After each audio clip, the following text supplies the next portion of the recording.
Welcome to part 2. Let's tackle question 1.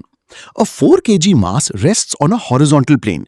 The plane is gradually inclined until at an angle of 15 degrees, the mass just begins to slide.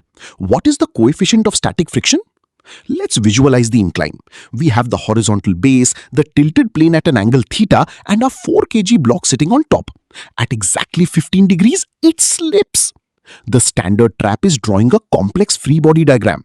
You resolve gravity into sine and cosine components, balance the normal force, and substitute into the friction equation. Too long.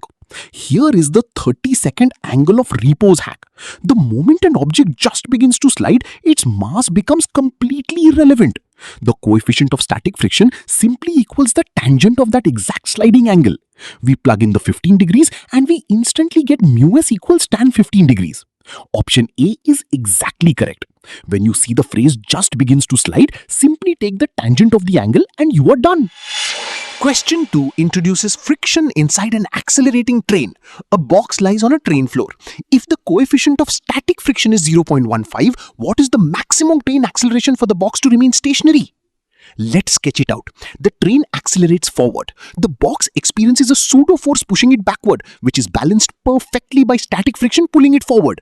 The standard trap jumping into non-inertial reference frames, setting up pseudo force equations where ME equals μs mg and overcomplicating a basic 1D problem. Time wasted. Here's the 30-second max non-slip multiplier.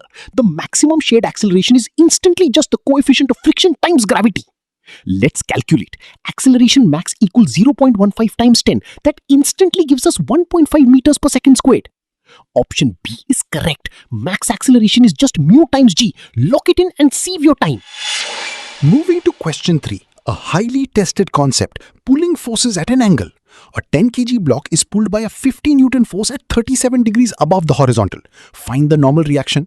Let's draw the block on the surface. We have the 100 Newton weight acting downwards and the 50 Newton force pulling upwards at an angle of 37 degrees. The standard textbook trap, students blindly assume normal reaction always equals mg, calculating it as 100 newtons. This completely ignores the upward lift of the pulling force. Here is your 30-second lift effect hack. When you pull at an upward angle, the force slightly lifts the block, reducing the normal force. The new normal reaction is simply mg minus f sine theta. That's 100 minus 50 times sine 37. Sine 37 is 0.6, so we get 100 minus 30, which equals exactly 70 newtons. Option B is correct. If pulling, subtract the vertical component. If pushing, add it. Lock in your marks. Question 4 tests circular motion on a level road. A cyclist takes a sharp circular turn of radius 3 meters. If the coefficient of static friction is 0.1, what is the maximum safe speed? Let's view this from the top down. The cyclist travels along the curve. An outward inertial force tries to throw them off the track, but inward static friction battles to keep them in a perfect circle. The standard textbook trap, you build a force balance equation equating mv squared over r to μs times mg. You cancel the masses, move the variables and derive the velocity. It is a massive time sink. Here is your 30-second safe turn route hack. For any unbanked curve, the maximum safe speed is always the square root of μs times r times g. Let's plug in our values. Velocity equals the square root of 0.1 into 3 into 10. 0.1 into 10 is exactly 1, so we are left with the square root of 3. Option B is exactly correct. Skip the derivations, memorize the safe turn route formula and secure your marks instantly. Now, next question. We face the dreaded banked road. A circular racetrack of radius 300 meters is banked at 15 degrees. What is the optimum speed to avoid tire wear? Let's view the cross-section. The track is tilted at an angle. Our race car sits on the bank with gravity pulling down and the normal force tilted inward, providing the centripetal acceleration. The textbook trap, trying to memorize and calculate the massive banked friction equation with μs and tan theta? It is a terrifying formula and a massive time sink.